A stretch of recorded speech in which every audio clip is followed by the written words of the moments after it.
আপনার কি শ্বাস নিতে কষ্ট হয়, সিঁড়ি উঠলেই হাঁপিয়ে যান? তাহলে এই ভিডিওটি আপনার জন্য খুবই গুরুত্বপূর্ণ।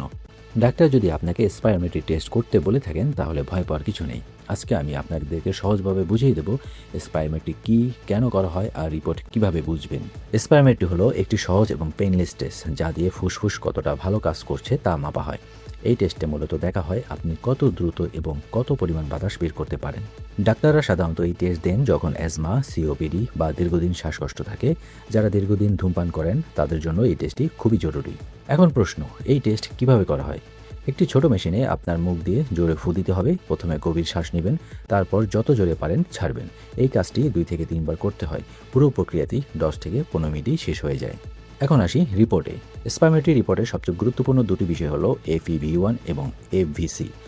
FEV1 মানে হলো আপনি 1 সেকেন্ডে কতবার বাতাস বের করতে পারেন, আর FVC মানে হলো মোট কতবার বাতাস বের করেছেন।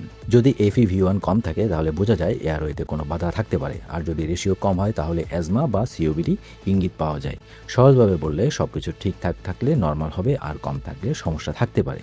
এই মুহূর্তে আপনার প্রশ্ন আসতেই পারে, তাহলে কারা এই টেস্টটি করাবেন? যাদের দীর্ঘদিন কাশি আছে, শ্বাসকষ্ট হয়, ধূমপানের অভ্যাস আছে অথবা বয়স 40-এর বেশি, তাদের এই টেস্ট সাধারণত করা উচিত।